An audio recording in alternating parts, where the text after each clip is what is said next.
Bem-vindos ao Tributalk, o podcast do Sescom Web TV, dedicado a explorar o intrigado mundo dos tributos.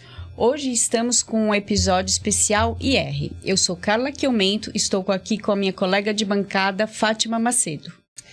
Olá a todos, e hoje estamos com um convidado bem especial que vai tirar todas as nossas dúvidas sobre imposto de renda. Estamos com o Dr. Anderson Tadeu de Sá. Ele é advogado, formado em Direito pela Universidade Bandeirantes de São Paulo, pós-graduado em Direito Tributário e Processo Tributário pela Escola Paulista de Direito, pós-graduado em Direito Corporativo e Compliance pela Escola Paulista de Direito, tem experiência como advogado tributarista e consultor tributário há mais de 20 anos, atuando com tributos diretos e indiretos por escritórios de advocacia e empresas. Doutor Anderson Tadeu, seja muito bem-vindo. Boa tarde, Fátima. Boa tarde, Carla. Muito obrigado aí pela oportunidade de poder explanar um pouquinho, né, sobre as questões do imposto de renda. Tão famigerado imposto de renda, né? O nosso maior sócio de todos os contribuintes.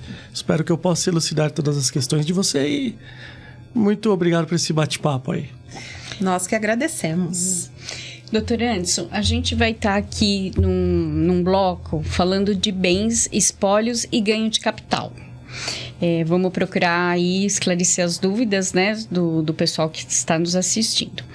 E a minha primeira pergunta é, quando o Decujus não era obrigado a fazer ER, precisa fazer o espólio?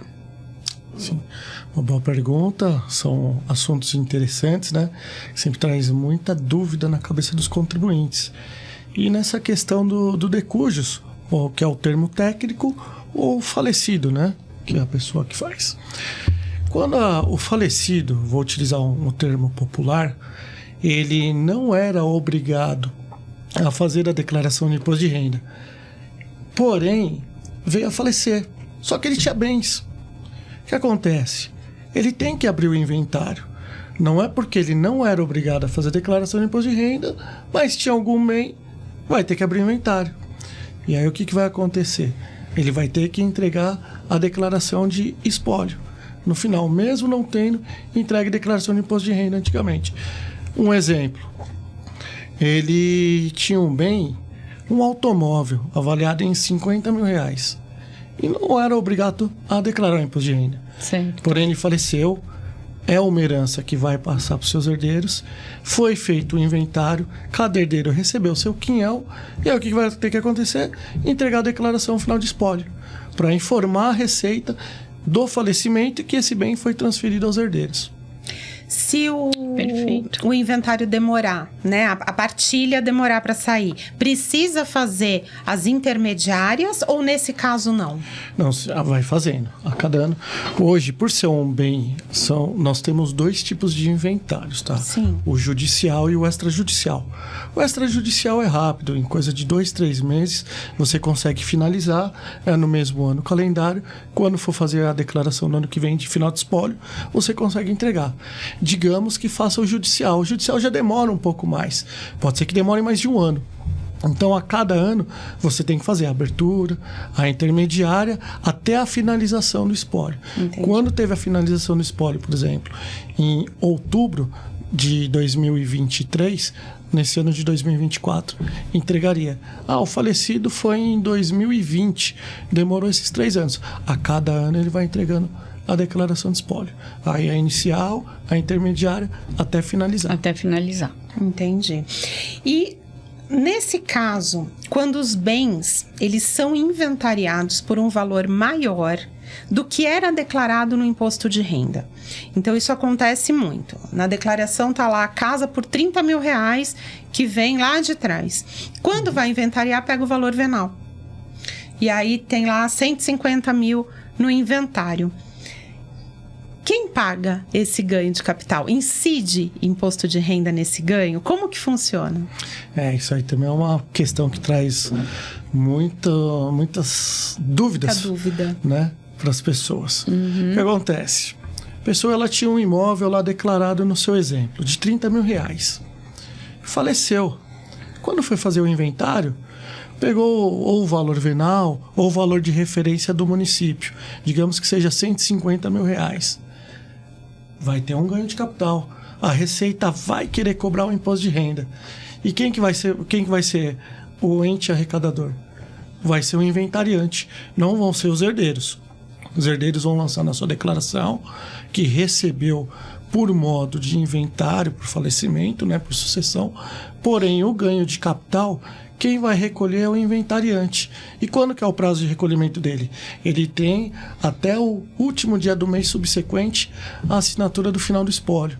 Acabou o inventário no dia 30 de setembro. Então, quando que ele vai apurar o ganho de capital? Até o dia 31 de outubro. Só que por onde que ele vai fazer? Por um outro programa que chama apuração de ganho de capital. Então, ele vai fazer essa apuração, vai incidir a alíquota de 15% e vai recolher. Só que tem uma questão aí, uma questão jurídica. Para o STF, que já é a nossa última corte, ainda são decisões de modo individual, tá? Mas o que acontece? Ela entende que não tem que pagar a apuração no ganho de capital e imposto de renda. Por quê? Porque aconteceria uma bitributação. O que é isso? Quando a pessoa falece, está fazendo inventário, ele tem que recolher um imposto que chama ITCMD. Exato. Que é o Imposto de Transmissão, Causa Mortes, e o D de doações. E já recolhem em cima dessa transmissão. E a Receita cobrando o imposto de renda por ganho de capital seria uma bitributação no entendimento jurídico, né? Até do STF. Como eu disse, ainda são decisões individualizadas, né? Não teve uma repercussão geral, mas se o contribuinte se sentir lesado, ele pode ingressar com uma ação para pedir essa repetição ou para não pagar o imposto, né? Certo. Quando chegar lá no STF, quando está discutindo, não paga, aí ele pode recolher, não pagar esse imposto. Entendi, olha que interessante, né? Então fica a dica aí para todo mundo que está nos assistindo. Se tiver um caso desse, se quiser, né, orientar o cliente da melhor forma, procurar um advogado, né? E ver se cabe, né? É importante, porque dependendo do valor da herança, o valor que estava lançado, somente pegamos imóveis lançados há um tempo atrás. Por mais que você utilize aquela redução que a Receita permite, pode ser valores altos para você ter que recolher de imposto de renda, né? Então, aí é uma dica que vale a pena, um planejamento tributário para a pessoa economizar. Com certeza. E às vezes vale a pena aumentar o valor no inventário, porque dependendo da data de aquisição, pode chegar até a isenção total, né? Sim. Então, esse planejamento é muito importante, né? Antes de fechar o inventário, procurar o contador, analisar, ver como é que né? tá, analisar direitinho, né? Correto. Para ver, para reduzir aí o máximo, né, de imposto. Doutor Anderson, quando ocorre a venda de mais de um imóvel com a intenção de compra no prazo de 180 dias, como calcular o prazo? Então, isso também é uma questão muito importante, que as pessoas acabam confundindo, né? Poxa, eu tenho mais de um imóvel, estou vendendo, eu só vou utilizar na primeira venda, vou utilizar na segunda... Não, você pode utilizar esse valor para a compra de um novo imóvel, desde que seja residencial. Tá. Isso é muito importante salientar. Tem que ser para compra de imóvel residencial, né? Então, eu posso vender, eu tenho 2, 3 imóveis, estou vendendo, só que o prazo de 180 dias, quando que ele é contado? A partir da minha primeira venda, do meu primeiro contrato de venda do meu primeiro imóvel. Vendi um hoje, um daqui um mês, outro daqui 2 meses. Qual que é o meu prazo? Aquele da minha primeira venda, que está lá no contrato certinho. Aí eu posso estar utilizando. E uma outra coisa que também é benéfica, o pessoal quase não utiliza, esse valor residual do ganho de capital, eu posso pagar até aquele meu financiamento imobiliário do meu imóvel. Pô, eu financiei um apartamento. Pô, vou querer quitar, eu vendi esse. Com esse valor do ganho, eu quito o meu financiamento e não há de se falar, eu utilizei. E nesse caso de quitar o financiamento, a gente tem muita dúvida. Se eu comprei antes da venda, eu posso quitar esse financiamento? Sim, desde que ele esteja... Justamente isso. Você pode utilizar com a venda do imóvel, só que eu tenho um imóvel ainda financiado, sem um imóvel para fins residenciais. Eu posso estar quitando esse financiamento anterior com esse valor da venda do imóvel, que foi um plus, o ganho de capital. Entendi. E residencial é que a pessoa reside, né? Sim. Não adianta ser residencial para alugar, né? Um imóvel comercial não, tem que ser para fins residenciais. Perfeito, doutor.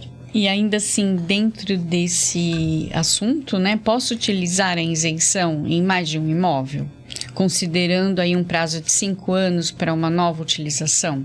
Sim, considerando o prazo, sim. Aquilo que eu falei. O que vai diferir? A finalidade do imóvel. Se é um imóvel para fins residenciais, eu posso ter 1, 2 imóveis, 3 imóveis, desde que a finalidade dele seja residencial. Okay. Se for um imóvel com intuito comercial, aí já não é possível utilizar da isenção. Então, se eu for ter... eu vendi uma casa, vou comprar 2. Uma aqui, uma na praia e vou morar nas 2. Eu posso utilizar a isenção? Como fins residenciais, sim. E quando que você vai falar da isenção? No GCAP. Sempre você vai fazer o paralelo, vai fazer essa apuração pelo programa do GCAP. E dentro do programa que você vai colocar que você está utilizando a isenção. Ela é irretratável. A partir do momento que eu coloquei a isenção, eu vou estar utilizando. Perfeito. Desapropriações de imóveis. Como tratar, doutor? Sim. Bom, é um imóvel. Você tem um imóvel lá lançado. Aí vem o governo, vai fazer a desapropriação dele. O lançamento na saída da venda é um lançamento normal, como se eu estivesse vendendo. Que muda que quem vai ser o comprador é o governo. Certo. Porém, temos 2 tipos de desapropriação. Temos a desapropriação para reforma agrária, né? E aí o que acontece? Para este tipo de desapropriação, é isento. Não tenho o imposto de renda. Então, eu posso ter adquirido o meu imóvel a 100 mil, o governo veio, me pagou 200 mil reais, eu teria o ganho de capital de 100 mil. O que acontece? Foi com o intuito de reforma agrária. Então, a legislação prevê, olha, se for para reforma agrária, não há que se falar em ganho de capital. É uma desapropriação urbana, vai passar o metrô. Poxa, tá passando o metrô, vamos comprar sua casa, preciso desse terreno. Tá lançado a 100 mil. Nós queremos ter 500 mil reais. Então vai ter, se não utilizar dentro do prazo dos 180 dias, ter toda essa normativa de isenção, ele vai ter que apurar o ganho de capital em cima de 400 mil. Aí Entendi. Não vai ter jeito. Então, reforma agrária, fica isento. Urbano... Já, e paga o imposto de renda. Como se fosse uma venda normal. Como se fosse uma venda normal. Entendi. Perfeito. E quando a venda do imóvel financiado, em que o comprador quita o restante do financiamento, como calcular o ganho de capital? Como que vai ser calculado? Eu tenho um imóvel financiado. Tô me ajeitando aqui, tá, gente? Não, espero que não fiquem, assim, chateados por estar me arrumando. Como que vai ser a incidência do ganho de capital na venda do imóvel financiado? Quando ele vender, ele quitou o financiamento. Só que dentro dessa quitação, ele vai ter outros custos. Ele vai ter o pagamento do ITBI, porque vai ter que lançar no nome dele. Vai ter taxa de cartório e demais taxas. Todos esses valores vão fazer parte do quê? Do valor da compra, da aquisição. Então eu paguei 100 mil. Tinha mais 100 mil de financiamento. Já são 200. Tem o ITBI, que vai de 2 a 8. Então vai lançar o pagamento do tributo. Soma... teve pagamento do cartório e mais algumas taxas. Na soma de todos esses valores, digamos que deu 250 mil reais. Ele está vendendo por 300 mil. Esses 50 mil que ele está tendo de lucro, se ele não utilizar dentro das normativas de isenção, ele vai ter que fazer a apuração no ganho de capital. Pelo GCAP, recolher sobre os 15% de imposto de renda. Ou seja, o valor da quitação, ele entra como custo. Entra como custo. Todos os valores. Não só o valor do financiamento, mas do ITBI, né? Tudo. Das taxas, de todos os valores que ele paga. Juros. Juros, tudo. Vai fazer tudo parte de um bolo só. Um bolo para poder fazer apurar. a compensação ali. Bom, paguei, entrou 200, estou vendendo por 300, aí a diferença ele vai arcar. Vai ter com ganho que de tributar. capital. Vai ter que tributar. Perfeito. Sempre lembrando, se ele não for utilizar, né? Das normativas de isenção, no prazo de 180 dias para compra de imóvel residencial. É bem importante, doutor, preencher a declaração de ganho de capital, né? O programa lá do GCAP. O programa do porque GCAP. ele já traz todas as perguntas que precisam ser respondidas e todos os percentuais, né? De isenção. O programa ele é bem simples o manuseio, né? Sim. Você vai colocar todas as informações e aí você vai informar ali se você vai estar utilizando na isenção ou se você vai estar recolhendo o imposto. E quando você faz o preenchimento e coloca, o próprio programa ele já vai te trazer a emissão do DARF, qual a alíquota que vai ser apurada e o prazo para você pagar. Então, apesar de todos entenderem serem complexos, mas você alimentando com as informações corretas o programa, ele já vai te trazer a guia correta e não vai ter problema com a receita. Perfeito. Doutor, dissolução conjugal. Caso de separação. Então, vamos lá, a gente, né, o casal tinha um bem em comum, 50% de cada um. Vamos colocar um exemplo, um apartamento de 100 mil reais, adquirido por 100 mil. Então, ambos têm 50 mil reais do bem, 50% desse custo. No divórcio, a esposa, vou falar a esposa que fica com o bem. A esposa fica com o bem todo avaliado em 500 mil no documento de dissolução conjugal. Como que ela trata isso na declaração dela? Ela já tinha lá os 50 mil dos 50% dela. Só que o bem foi avaliado em 500 e ela ficou com 100%. Como tratar isso? Incide ganho de capital? Não incide? Sim. Nós sempre deixamos tudo para as mulheres, né? Na separação. Elas levam, ficam com as coisas e a gente fala, nós queremos ver vocês felizes, pô. Estamos dando aí a separação. Bem, né? E agora vamos deixar você com os bens. Né, doutor? Tá vendo? Como nós somos bonzinhos. Oh. Bom, aí nessa questão, por que nós somos bonzinhos? Deixamos o imóvel com ela. Quando que ela vai lançar? Então, no seu exemplo, o imóvel valia 100 mil reais, ela já tinha 50%, 50 mil reais, e ele tinha 50%, 50 mil reais. Na dissolução, foi considerado que todo o imóvel vai ficar para ela, 100%. Em tese, seria 100 mil. Porém, foi lançado a 500 mil reais. Então, haveria um ganho de 400 mil reais. Então, o que vai acontecer? Esse ganho de capital, ela vai ter que recolher. Então, não poderia ficar só com o ônus, né? Também vai com o bônus, vai ficar com o ônus do recolhimento do imposto. Então, ela vai fazer a apuração, vai lançar esse bem, a parte que cabia a ela.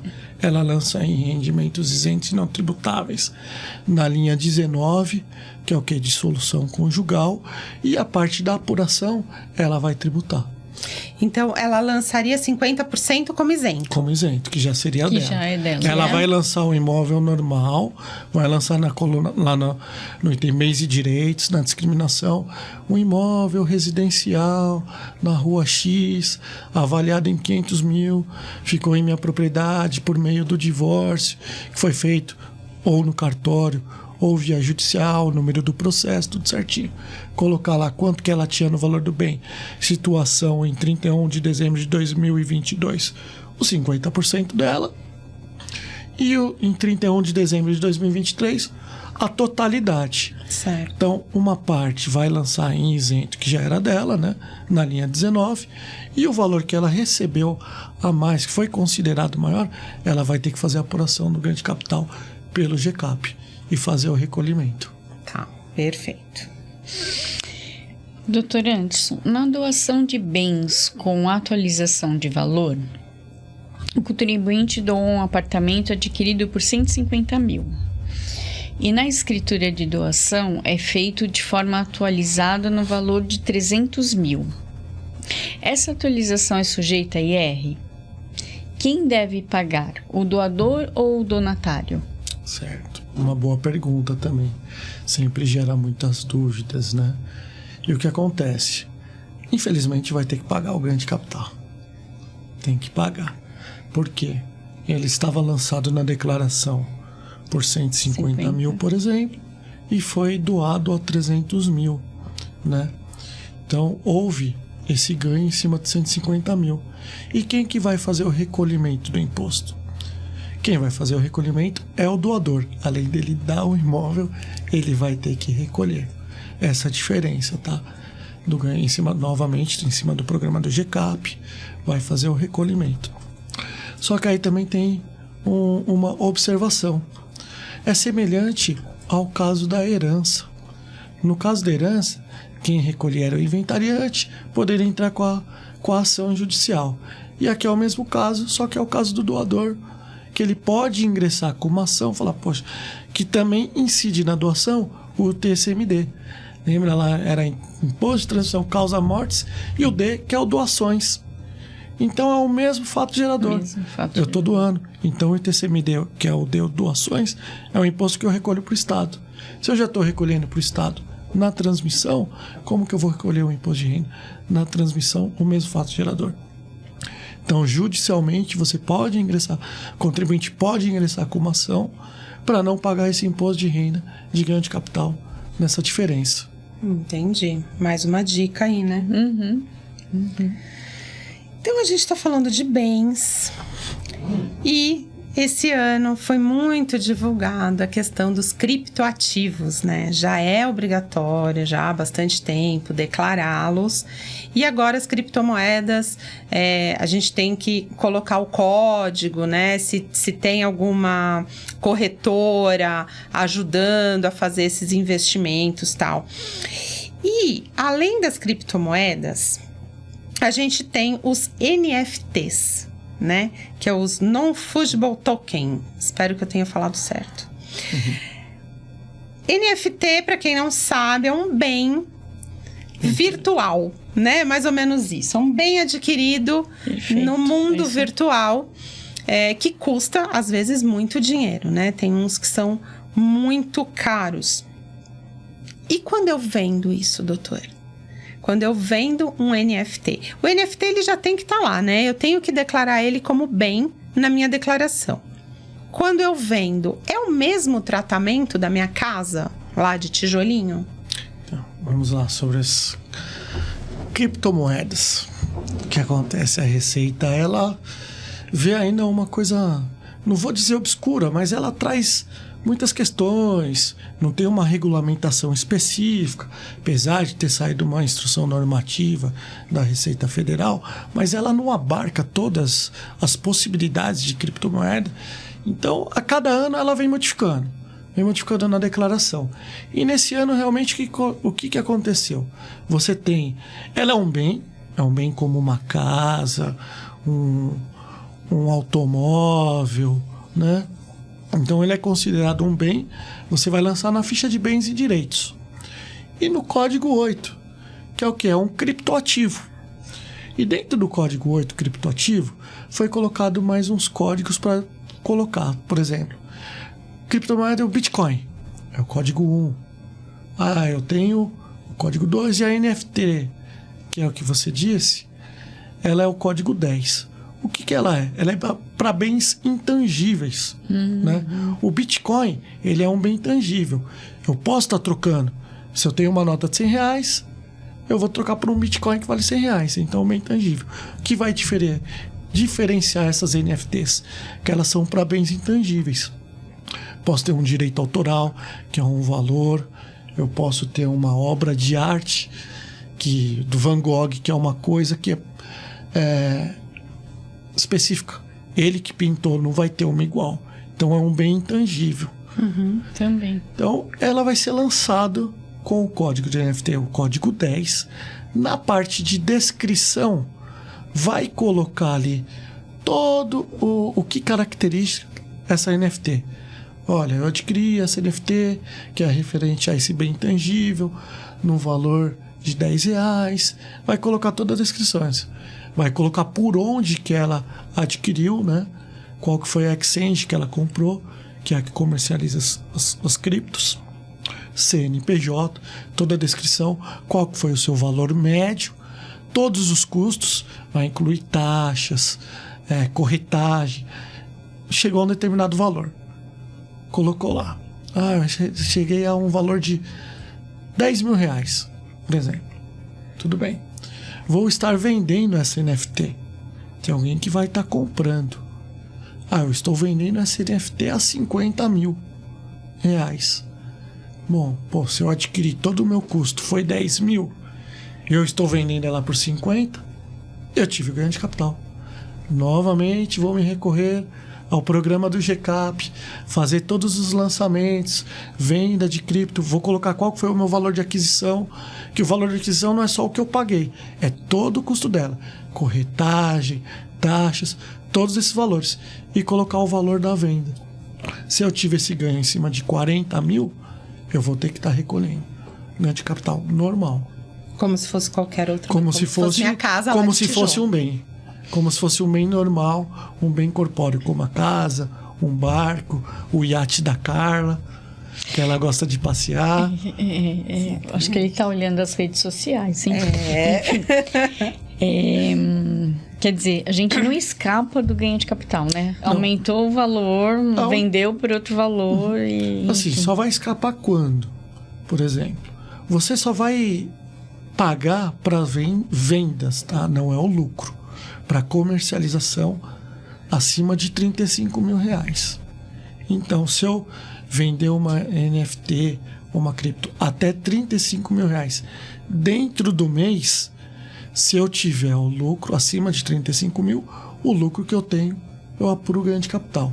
Se eu não tive essa venda acima de 35 mil reais, eu tive, por exemplo, vendi 34 mil reais.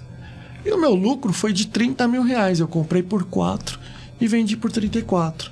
Não há que se falar em ganho de capital. Aí é isento.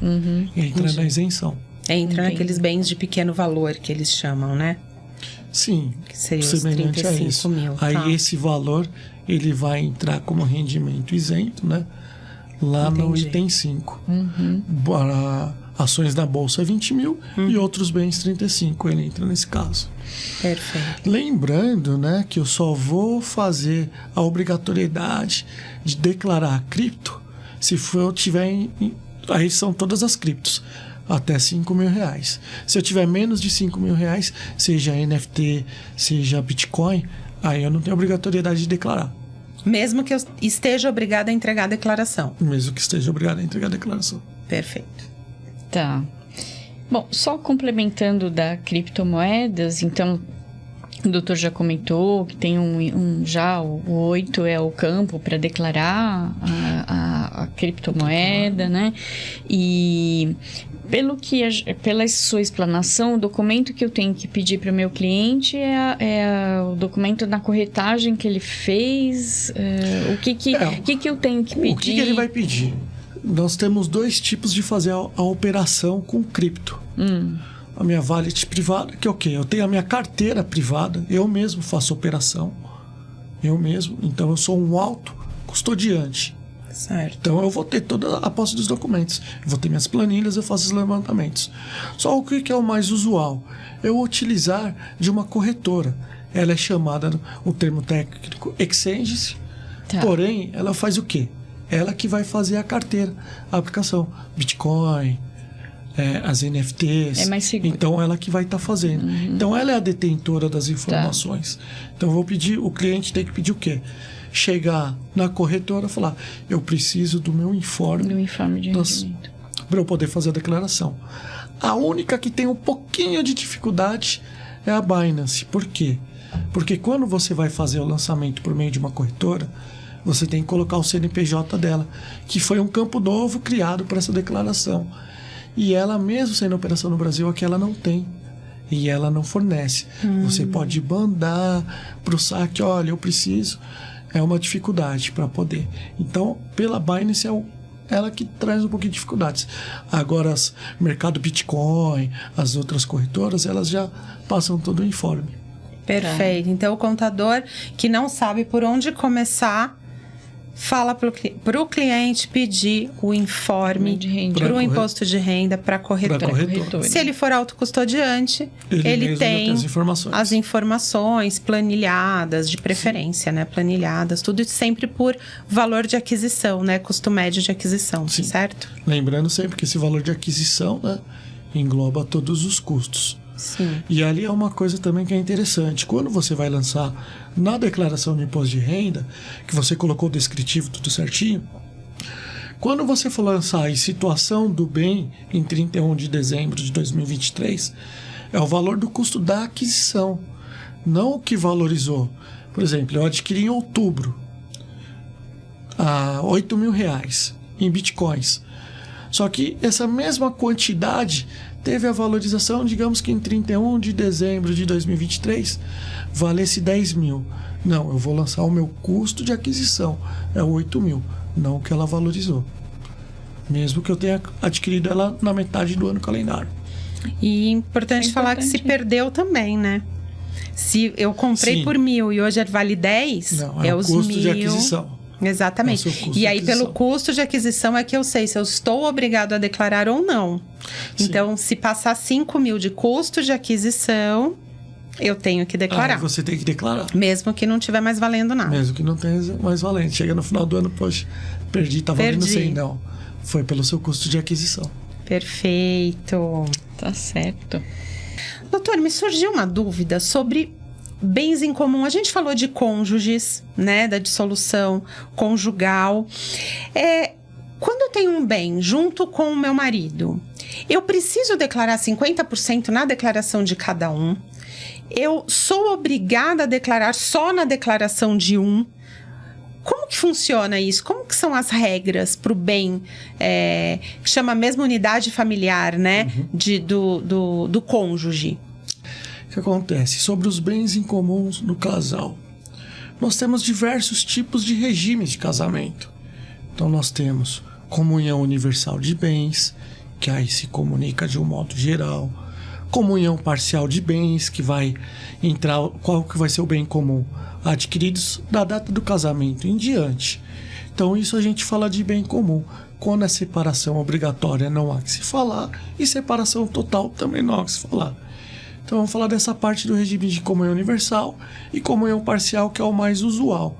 Então quando você tem um bem em comum, o que pode ser feito?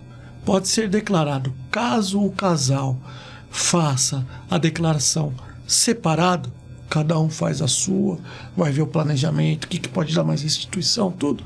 Decidiram fazer separado. Pode, ou um dos cônjuges fazer a declaração total, ou cada um fazer 50% na sua declaração.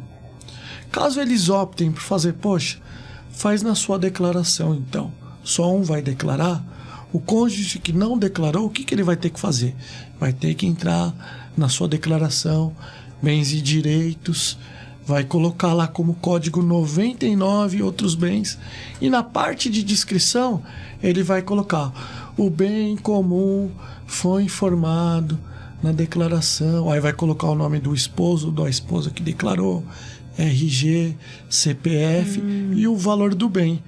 E na situação em 31 de dezembro de 2022 vai colocar 0, e 31 de dezembro de 2023 vai colocar 0. Não precisa colocar nenhum valor. Só na descrição já vai estar informando que esse bem comum foi declarado na declaração do cônjuge que fez a declaração com o imóvel. Ou pode cada um falar, não, eu vou declarar 50%, você declara 50%. Entendi. Também. E mesmo declarando em um só, quando eu vendo esse imóvel, eu posso calcular o ganho de capital 50% para cada cônjuge? Então, na verdade, também o programa, o que ele vai fazer? O ganho de capital é para uma coisa só para o imóvel. É um ganho de capital. O pagamento, você vai conseguir fazer para os dois, cada um com o seu quinhão.